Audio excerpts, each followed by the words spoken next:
Hey, Jeff here from Whitburn Environmental, and there's a really big rain cloud behind me, but I'm just going to quickly do a plant profile for Ficinia nodosa, the knobby club rush. First time I'm doing one of these on the fly, but I'm just surrounded by heaps of it and it looks great, so I want to talk about it. It's a herbaceous plant, it's a rush. It grows typically in saline environments, so estuaries.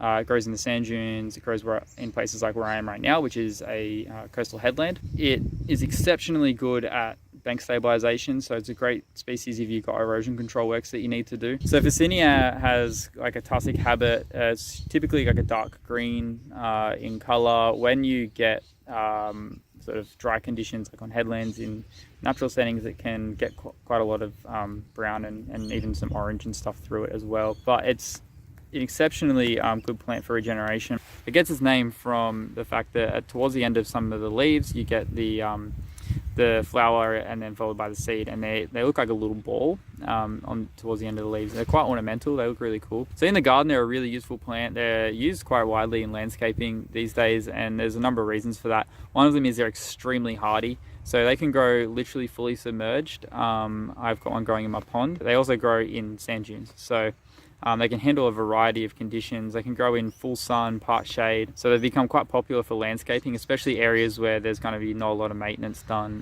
They're used a lot in public landscaping. But in natural settings, they're an extremely useful plant for us to use for revegetation. So if you're revegetating anywhere that's like a sand dune, a headland, saline areas like estuaries and stuff like that, Ficinia nodosa is a really, really good plant for that. So they have really dense root systems, which makes them great for erosion control.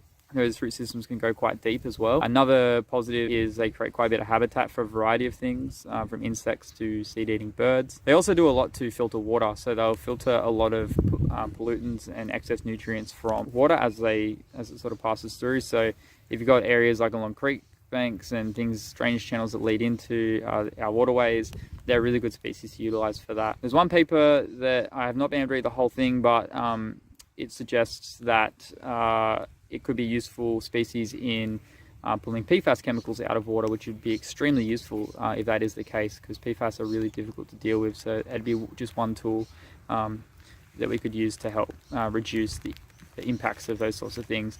But yeah, it also works really well to suck up excess nutrients from all sorts of different human activities. Hope you enjoyed this one. I'm about to get absolutely smashed by those rain clouds, so I'm going to get going. If you did enjoy this, you can check out my other plant profiles that we've been doing here on the channel. We're slowly trying to get more and more of these done. As always, thanks a lot for watching, and I'll see you in my next one. Bye for now.